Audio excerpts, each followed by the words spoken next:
Entah ada angin apa teman-teman, seolah-olah Bahar Smith ini mengakui dirinya sebenarnya dengan kata-kata yang selama ini dia lontarkan kepada orang lain ternyata justru ada pada dirinya sendiri. Ya intinya mungkin Bahar Smith ini mengakui ternyata dirinya juga ya pantas disebut bajingan, pantas disebut biadab. Saya manusia bejat. Oh, Saya manusia ahli maksiat. saya manusia bejat katanya. Saya manusia ahli maksiat. Assalamualaikum warahmatullahi wabarakatuh. Kita bertemu lagi di channel Nasrul Sunnah. Ini di luar kebiasaan teman-teman yang saya tahu tentang Bahar Smith. Dan mungkin kalian juga akan sepemikiran dengan saya setelah menonton video ini. Jadi yang kita tahu Bahar Smith ini sering mengeluarkan kata-kata caci maki, ujaran kebencian teman-teman ya. Bahkan tak jarang juga isi kebun binatang pun semua keluar. Entah itu terhadap ya lawannya, orang yang dia tidak sukai, atau orang yang tidak sepemahaman dengan pemikiran Bahar Smith. Bahkan kalau para pejabat sudah sering teman-teman disebut ya bajingan, disebut biadab, disebut bangsat, bahkan yaitu kata-kata binatang, anjing, babi, semua keluar teman-teman. Kenapa kau berpihak kepada asing? Anjing, babi. Kenapa engkau tipu-tipu kau punya rakyat? Anjing, babi. Kenapa kau jual ayat-ayat Allah dengan harga yang murah? Anjing, babi. Kenapa kau jual ayat, kau jual hadis untuk kepentingan perutmu? Anjing, babi. Kenapa kau pakai sorban tapi engkau berdiri di pintu-pintu pejabat? Namun yang nggak tahu di video kali ini entah ada angin apa teman-teman, seolah-olah Bahar Smith ini mengakui dirinya sebenarnya dengan kata-kata yang selama ini dia lontarkan kepada orang lain ternyata justru ada pada dirinya sendiri. Jadi di video ini dia menyebut dirinya, saya ini bajingan, saya ini biadab. Ya intinya mungkin Bahar Smith ini mengakui ternyata dirinya juga ya pantas disebut bajingan, pantas disebut biadab teman-teman ya. Coba kita simak videonya teman-teman, kemudian kita nanti akan baca ya beberapa komentar di kolom komentar. Baik, ini videonya teman-teman. Saya manusia bejat. Oh, Saya manusia ahli maksiat. saya manusia bejat katanya. Saya manusia ahli maksiat. Ini nggak tahu teman-teman ya ceramahnya ya konteksnya apa, tiba-tiba seolah-olah ini ada pengakuan diri. Biasanya kan kalimat-kalimat seperti ini ditujukan kepada lawannya, entah itu mungkin orang yang dia tidak sukai secara pribadi atau mungkin ya tidak sepemahaman dengan dirinya. Tapi kalau memang ini bentuk introspeksi diri, sadar diri teman-teman ya alhamdulillah teman-teman. Kita lanjut. Saya banyak dosa. Banyak dosa. Saya bangsat. Saya bajingan.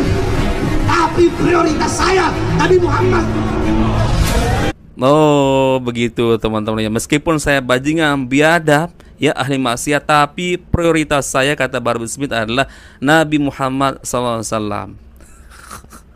Ya nggak bisa begitu. Kalau orang yang memprioritaskan Rasulullah, ya menjadikan Rasulullah sebagai suri tauladannya, tentu akan tercermin ya dalam kesehariannya, bagaimana adabnya, paling tidak ya menjaga lisannya teman-teman. Ya kan Rasulullah bersabda seperti itu, man kana yu'minu billahi wal yaumil akhir falyakul khairan aw liyasmut. Ya, barang siapa yang beriman kepada Allah Azza wa Jalla dan hari kiamat, maka hendaknya dia berbicara yang baik-baik atau sebaiknya dia diam teman-teman. Nah tapi yang kita lihat faktanya dari Bahar Smith teman-teman seperti apa? Yang sudah ngaku sebagai cucu Rasulullah, darah Nabi mengalir dalam tubuhnya, tapi hanya sekedar untuk menjaga lisan saja teman-teman, yaitu nggak bisa. Jadi dari mana ini hanya pengakuan mengatakan meskipun saya bajingan, biadab, ahli maksiat, tapi prioritas saya adalah Nabi Muhammad. Nggak bisa. Kalau seorang itu memprioritaskan Nabi Muhammad, maka tentu ya akan tercermin dalam kehidupannya sehari-hari. Adabnya bagaimana teman-teman? Ya, kemudian ya akan terlihat dari amalan ke sehari-hariannya. Jadi ya, jangan mengaku-ngaku ya. Kita lanjutkan lagi. Walaupun saya bangsat, bejat, biadab, Nabi Muhammad saya taruh di atas kepala bagaikan mahkota.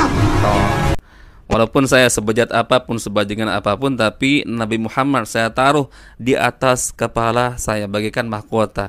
Ya ini gampang dibantah teman-teman ya. Seseorang kalau hanya sekedar mengaku-ngaku ya gampang. Tapi faktanya kan ya bisa kita lihat dalam kesehariannya, terutama dia seorang dai, ustadz, kiai, apalagi yang mengaku sebagai cucu Nabi akan tercermin teman-teman ya dari isi ceramahnya. Ya kalau hanya sekadar mengaku ya banyak orang bisa mengaku-ngaku. Saya pun bisa mengaku-ngaku teman-teman. Saya paling ahlu sunnah, saya paling mencintai Allah, saya paling mencintai Rasulullah. Akan tetapi semua itu akan dibuktikan ya secara fakta teman-teman ya. Ya tapi kita berdoa semoga ini ya benar-benar bentuk kesadaran atau introspeksi diri lah teman-teman ya. Meskipun ya agak enggak sesuai ya. Coba sekarang kita baca teman-teman ini beberapa ya komentar di sini. Ini yang pertama teman-teman, kalau sudah sadar harusnya nada bicaranya itu rendah dong ya, nggak usah teriak-teriak gitu. Bener.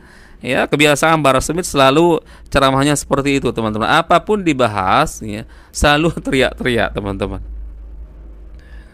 Kemudian nih, setiap ceramah kok teriak-teriak terus, kasihan masyarakat selalu dijadikan pendengar saja. Ya udah suruh balik aja ke negaranya biar cari makan di sana. Masyarakat udah cerdas, salut dan hormat untuk ulama dan kiai Nusantara katanya. Kemudian di sini, dengarkan itu wahai masyarakat Indonesia, anaknya yang dipondokkan di Bahar berarti zong katanya. Kemudian di sini Nabi Muhammad tidaklah menyombongkan dan merendahkan orang lain dalam berdakwah. Ya, ini fakta teman-teman ya. Sering sekali ya, yaitu bentuk merendahkan orang lain itu dari Bahar Smith itu sering mencaci maki orang lain, entah pejabat, kiai, ulama teman-teman. Itu kan sama-sama kita sesama muslim teman-teman. Adapun masalah ya kesalahannya, dosanya teman-teman ya tidak lantas langsung kita caci maki dengan ya isi kebun binatang teman-teman ya. Kemudian orang kayak gitu dibuat panutan, miris ya. Kemudian cucu palsu, kalau nggak teriak-teriak hidup nggak pernah tenang. Subhanallah. Ya hampir di setiap ceramahnya Bahar Smith ini selalu berteriak teman-teman. Makanya nggak kepikiran kalau misalkan Bahar Smith ini bahas masalah fikih sholat, fikih wudhu, apakah ya selalu bernarasi seperti ini juga teman-teman ya. Oh jadi depresi nggak usah maksa pingin diakui, jalanin akhlak Rasul aja itu udah cukupnya. Kemudian Nabi tidak bikin masalah ya. Jangan karena mengatasnamakan Nabi bikin ulah. Toh kita tidak mempermasalahkan Nabi. Preman pasar itu si Bahar ya Allah. Preman pasar itu si Bahar. Kok iya masih ada yang dengerin teriak-teriakannya ya. Dari ceramahnya nggak ada ilmu yang bisa diambil. Kerjaannya menggonggong terus ya. Berhenti sejenak biar sadar memang kamu manusia bejat. Ya ini teman-teman ya beberapa komentar kalau kita baca ini terlalu banyak.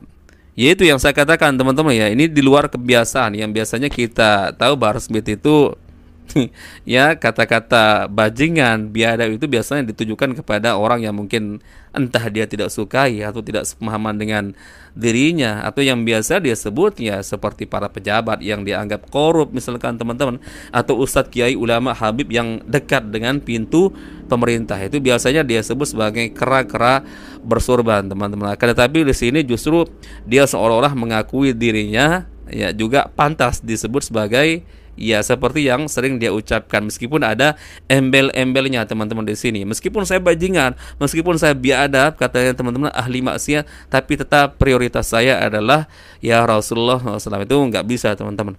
Orang yang memprioritaskan Rasulullah dalam hidupnya tentu akan terlihat.